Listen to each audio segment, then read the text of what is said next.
So I hate to argue with those two gentlemen, but Noam Chomsky was a structural linguist. And his greatest contribution was his understanding of how the human mind acquires language.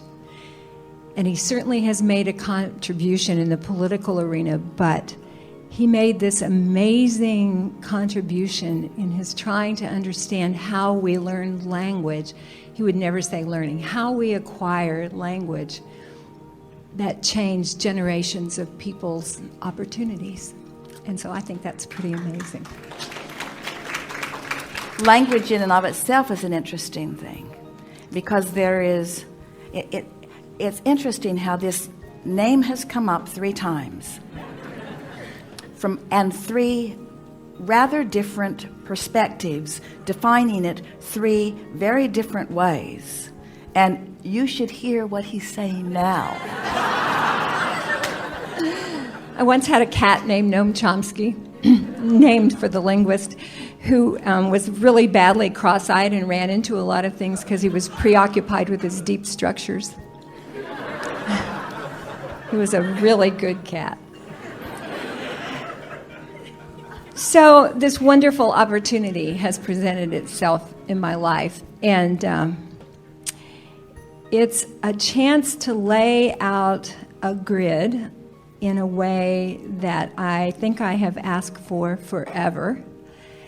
And probably like many people in this room, when the actual opportunity to lay out the grid differently and to, it's not about the manifestation exactly. It's about creating the energy framework in which certain kinds of things that I value really deeply can occur with and for other people. And what I would like to ask Abraham and Jerry, because he always gave me the best linear answers ever, is what are the steps that we go through in laying out an energetic grid for ourselves that's meant to be a container of field? Well, it's easier than you know, because the piece that you forget, and everybody does to some degree, but hardworking people are the ones who forget it most often. And that is, do I want to do it? Does it feel fun? In other words, how does it feel in terms of my personal, is it something I want to do? Not something I should do, not something that needs to be done. Is it something I want to do? Does it make me, does my heart sing in the idea of the beginning steps? And if the answer to that is, I don't know, then it's too soon. Or if the answer is, no, I'm doing it because I should, then... That's a great question. That's perfect. I know what I want, which is the feeling of the hands in the clay. It is the feeling of communication. It is the feeling of unfolding. It is the feeling of the flow. It is the feeling of being with. It is the feeling of participating together in an expansion that's more than either of us. You know those games you play where you say, which thing here doesn't fit? The kids play the games. It's all the things in the picture and what thing doesn't fit. Communication was the thing that didn't fit in there. Because everything else was about feeling, but the communication is in the trying to explain it. Not necessarily. When I think about communication, that's not what I think about. I think about partnership. I think about receiver and transmitter. I think about transaction. You didn't mean words? Doesn't have to be words. It's the feeling of it. So the question. So I know what I want, and what I don't know is, can I intentionally do work? I don't have another word for this. Can I take this opportunity and turn it into the things that I just am clear I want? Will this opportunity turn into what I want? can I co-create with this opportunity for it to feel the way I want it to feel? But feel the difference in what we're guiding here, because as you identify the establishing of a vibrational grid, doesn't it fill itself in? Do you have to turn it into something?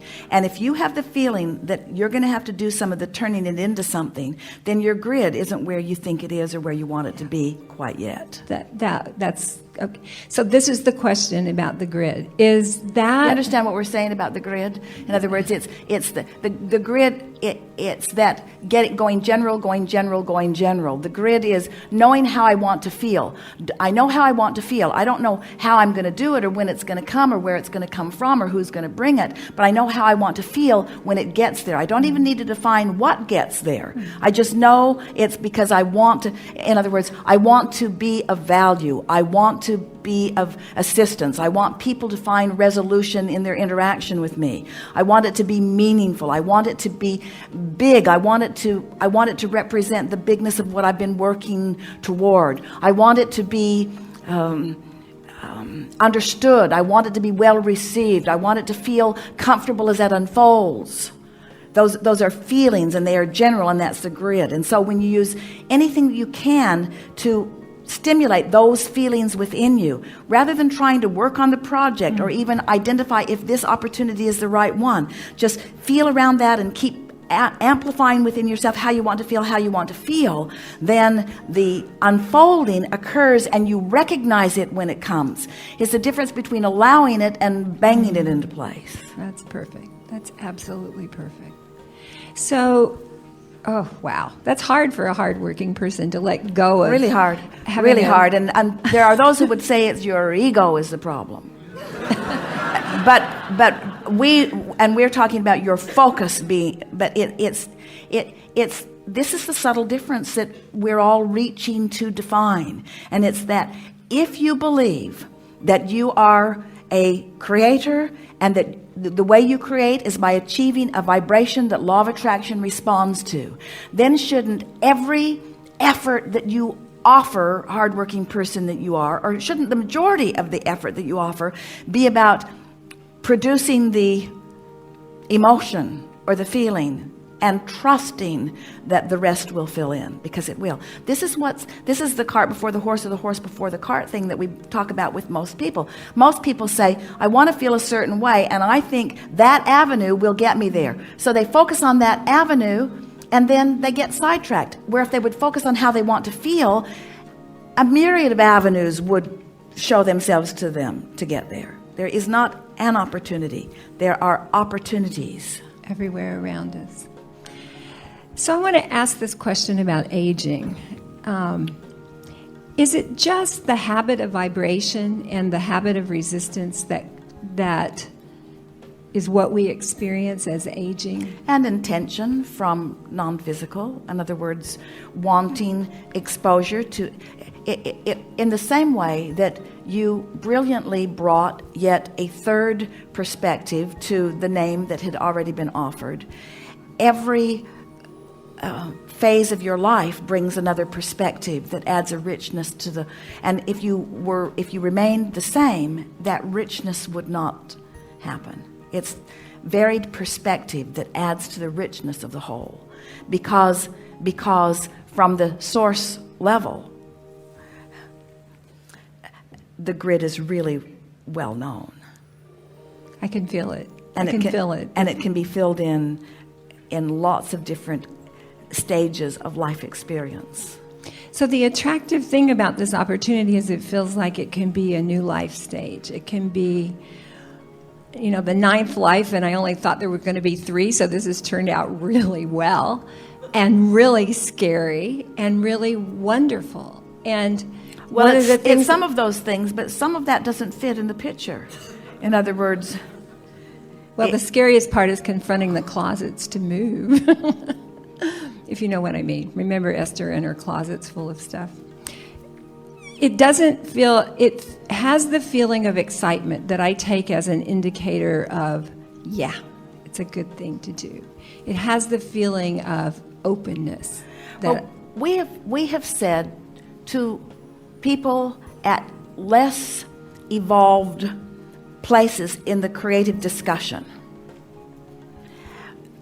Play it out in your mind both ways and see which feels better. Make a decision to do it and live with that for 2 or 3 days and see how it feels. Make a decision not to do it and play it out for 3 or 4 days. But that was before we had the profound discussion about the vibrational emotional grid. In other words, you have enough knowledge about how you want to feel and why you want to feel the way you want to feel, that if you will just sit tight for a little while, the answer will express itself to you in undeniable terms.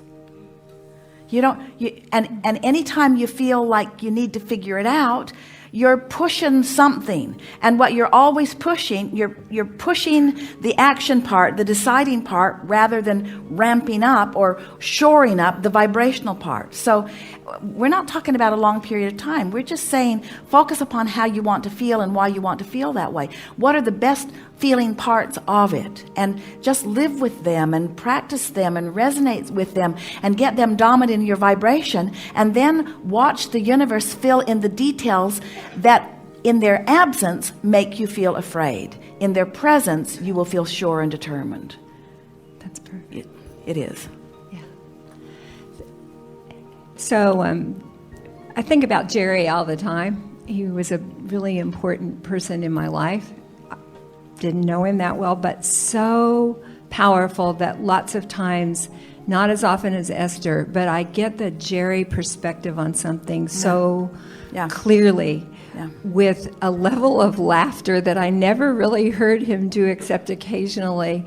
But I'm just here to say he's having a really good time right Best now. ever. Best ever. He said to Esther was sitting and looking at the chair where he sat, feeling sorry for herself that he was not sitting there. And he said, I'm really having a good time. I'm really having a good time. I'm really having a good time. I'm really having a good time. He's really having a good time.